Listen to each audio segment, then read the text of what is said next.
guys, back to a day in my life. Ini aku habis kelas manajemen portofolio. Aku banyak banget tugasnya, tapi ini udah mau pulang. Ada temanku guys, kita coba samperin. Kayaknya dia juga sedang berjuang dengan deadline-nya. Hai Vin, kamu ngapain Vin? Aku lagi nugas nih, ngejar deadline. Oh kita sama ya. BTW ini aku bikin video a day in my life. Gak apa-apa, aku setting kameraku di sana kan. Oke.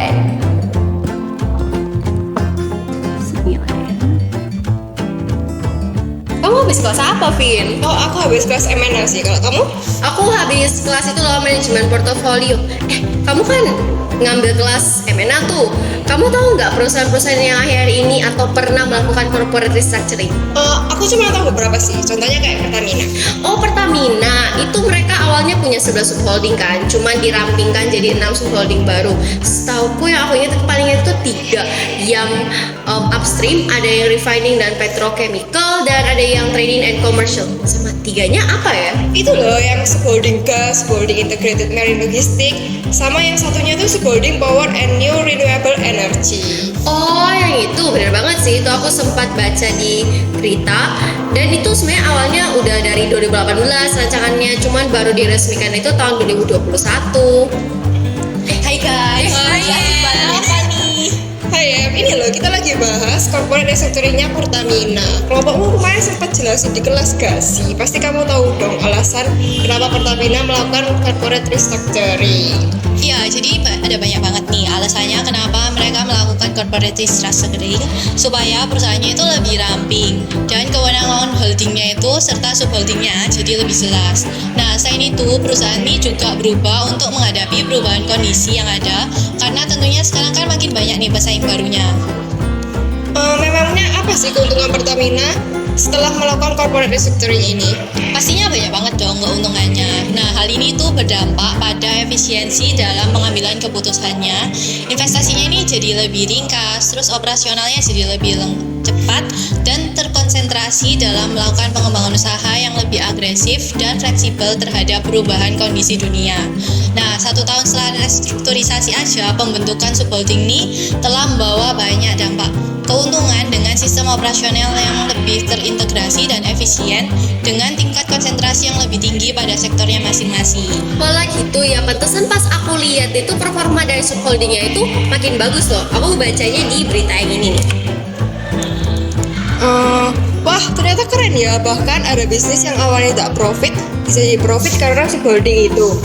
Iya, nggak cuma itu aja, tapi profitnya itu naik secara signifikan di luar ekspektasi PT Pertamina dan melakukan berbagai terobosan seperti perancangan renewable energy dan peningkatan kapasitas listriknya. Artinya kita bisa simpulin dong kalau misalnya PT Pertamina ini setelah melakukan corporate restructuring memiliki performa dari segi penjualannya pun mereka naik, operasionalnya mereka juga lebih efisien, dan bahkan juga mereka ada milestones kayak peningkatan kapasitas listrik ya. Iya, bener banget Del. Nah, tidak hanya corporate restructuring aja, tapi ada juga nih perubahan-perubahan lain yang bisa meningkatkan performa perusahaan, yaitu joint venture dan strategic alliance. Itu Jessie guys. Hai guys. Hai guys. Iya nih yang research tentang joint venture. Oh gitu ya. Tadi itu sebenarnya kita bahas tentang corporate restructuring, tapi kebetulan kita pas banget mau bahas tentang joint venture. Bisa nggak? Bisa jelasin dikit-dikit gitu. Nah, kebetulan nih tahun 2019 ada 2 perusahaan loh yang joint venture. Kalian tahu nggak? Oh iya? Perusahaan apa itu? Astra dan Gojek dong. Masa kalian nggak tahu sih? Oh, Gojek. Tahu sih, Gojek itu kan perusahaan yang bergerak di bidang teknologi, penyediaan layanan transportasi, dan bayaran digital GoPay itu kan. Nah, kalau Astra itu perusahaan apa sih? Itu loh ya, Astra itu kan yang banyak lini bisnisnya itu loh. Salah satunya itu ada otomotif, ada konstruksi, dan mereka itu salah satu perusahaan juga yang sangat-sangat mendominasi pangsa pasar. Cuman BTW, joint venture itu apa sih? Nah, jadi joint venture itu adalah gabungan antara 2 perusahaan atau lebih yang menjalin bisnis bersama dalam periode tertentu untuk mencapai tujuan yang disepakati dong. Tapi apa sih manfaat bagi perusahaan yang sudah melakukan joint venture? Nah, pastinya dengan melakukan joint venture, mereka bisa menghemat biaya, bisa jadi lebih unggul karena menggabungkan sumber daya dan keahlian dari dua perusahaan yang ahli di bidangnya dan bisa menjangkau pasar yang lebih luas. Tapi ya, yang masih kuherankan itu, Gojek dan Astra ini kan sama-sama perusahaan besar. Nah, kenapa harus ngelakuin joint venture? Nah, meskipun keduanya ini perusahaan besar, tapi dengan penggabungan kekuatan dari Astra dan Gojek dari bidang otomotif dan teknologi, ini bisa menjadi terobosan di industri ekonomi digital loh. Terus, bisa tercipta sinergi antara bisnis otomotif dan membuka peluang bagi masyarakat sehingga bisa meningkatkan kesejahteraan masyarakat. Memangnya proses joint venture ini gimana sih? Jadi yang pertama, kita harus menentukan mitra yang kita mau ajak kerjasama dengan mencari dan amati mana sih yang bisa membantu kita untuk mencapai tujuan kita.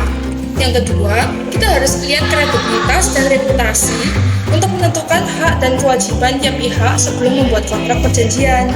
Prosesnya cukup simpel sih, tapi masih harus dilakukan dengan baik agar struktur manajemennya jelas, tata kelola perusahaan transparan dan akuntabilitas, dan juga komunikasinya juga harus teratur agar hubungan kerja sama terjalin dengan baik, terutama dalam pengambilan keputusan dan pelaksanaan operasionalnya. Benar banget nih, dengarnya Astra juga setelah melakukan joint venture dengan Gojek ini, dia menyediakan armada berupa Toyota New Avanza, ada juga Daihatsu New Xenia untuk dijadikan taksi online nih. Nah, nggak hanya itu juga, Astra juga memberikan layanan untuk perawatan mobil. Kemudian pengemudi yang tergabung di Gojek itu juga berkesempatan mendapatkan penghasilan dari media iklan yang dipasangkan di kendaraannya loh. Terus dengar-dengar, GoFleet itu juga melakukan penggabungan teknologi dengan menggunakan sistem pengelolaan Astra menggunakan FMS yang berbasis real time sehingga bisa meningkatkan efisiensi dan keamanan dalam pengelolaan kendaraan, yaitu ride hailing. Wah, jadi ternyata bentuk kerjasama ini bukan hanya untuk mendapat keuntungan ya, tapi bisa dalam bentuk sinergi finansial maupun teknologi agar kapasitas perusahaan dapat meningkat baik di bidang SDM, teknologi maupun pangsa pasarnya. Benar banget nih Vin, jadi dari segi itu pun juga ada keuntungannya dan selain itu juga Astra diuntungkan dari jumlah mobilnya juga yang lebih meningkat penjualannya pastinya, produknya juga lebih banyak beredar di pasar dan juga meningkatkan jumlah konsumen di bengkelnya. Nah, kalian ini sudah paham semua nih, aku setuju banget sama kalian. BTW, aku dulu pernah baca cerita tentang yang di India itu loh yang kerja sama Microsoft. Oh yang itu, yang Oyo itu kan bergerak di bidang perhotelan, ada yang sampai ke luar negeri juga. Tentunya ada sampai di Indonesia loh. Nah sedangkan Microsoft sendiri ini kan aplikasi yang memungkinkan transformasi digital untuk era cloud dan meningkatkan efisiensi. Oh iya, itu kan mereka bukan joint venture, tapi mereka itu kan strategic alliance. Strategic alliance, apaan tuh? Jadi, strategic alliance itu adalah hubungan formal antara dua atau lebih kelompok untuk mencapai satu tujuan yang sudah disepakati bersama dan pada umumnya terjadi pada rentang waktu tertentu. Berarti bisa disimpulkan mereka ini kesepakatannya tidak jangka panjang dan based on mutual interest ya. Ya, kalau dilihat dari kedua perusahaan itu kan masing-masing memiliki teknologi yang unggul. Nah, di strategic alliance ini bagaimana sih cara kedua perusahaan ini melakukan sinergi terkait dengan teknologinya? Oh, aku sempat pernah baca di berita sih kalau kedua perusahaan ini pada tahun 2021 itu ngumumin penandatanganan aliansi strategis untuk mengembangkan teknologi di industri pariwisata dan perhotelan di masa depan. Di sini, Oyo akan mengadopsi layanan cloud computing Microsoft Azure sebagai kunci untuk meningkatkan inovasi berbasis cloud dan merekonstruksi teknologi industri perhotelan dan pariwisata. Emangnya apa alasan Oyo dan Microsoft melakukan strategic alliance? Seperti yang kita tahu, teknologi sekarang kan udah berkembang banget kan ya. Jadi aplikasi Oyo ini juga perlu turut berubah juga untuk meningkatkan pelayanan terhadap tamu, pengelolaan operasional, dan pendapatan yang lebih baik. Kira-kira apa sih yang menguntungkan dalam melakukan strategic alliance ini? Tentunya menguntungkan dong. Kalau dari segi Oyo, mereka bisa mengembangkan pengalaman namanya smart room. Jadi lebih ke experience kontrol suara dalam kamar yang lebih premium dan terpersonalisasi. Tidak hanya itu, dengan kolaborasi ini juga menggunakan layanan Microsoft Speech dan AI, ini mendukung bisa untuk check-in mandiri yang didukung dengan sistem kedatangan dan keberangkatan yang digital.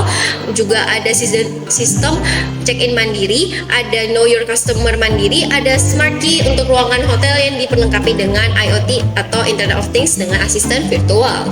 Nah, selain itu, teknologi terbaru dari Oyo ini juga mengelola pengalaman tamu, meningkatkan pendapatan dan mendorong efisiensi operasional dengan keamanan dan skalabilitas dari Microsoft Azure. Bahkan bisa meningkatkan pendapatan hingga 1,4 sampai 2,4 kali lipat loh. Wah, ternyata dengan strategic alliance ini pelayanannya jadi lebih baik. Tapi kira-kira prosesnya ribet nggak sih? Gini, jadi proses dari strategi alliance itu terdiri dari beberapa tahapan. Yang pertama, pengembangan strateginya dulu. Yang kedua, penilaian tekanan. Yang ketiga, negosiasi kontrak. Yang keempat, yaitu operasionalisasi aliansi. Dan yang terakhir, pemutusan aliansi. Oh gitu, sekarang aku paham nih. Oh, sekarang udah sore nih, aku pulang dulu ya guys. Dadah, Bye, Jess. Iya, aku juga harus sudah pulang nih, keenakan cerita-cerita. Aku pulang dulu ya guys. Ya, jadi my life. Bye bye guys. Bye.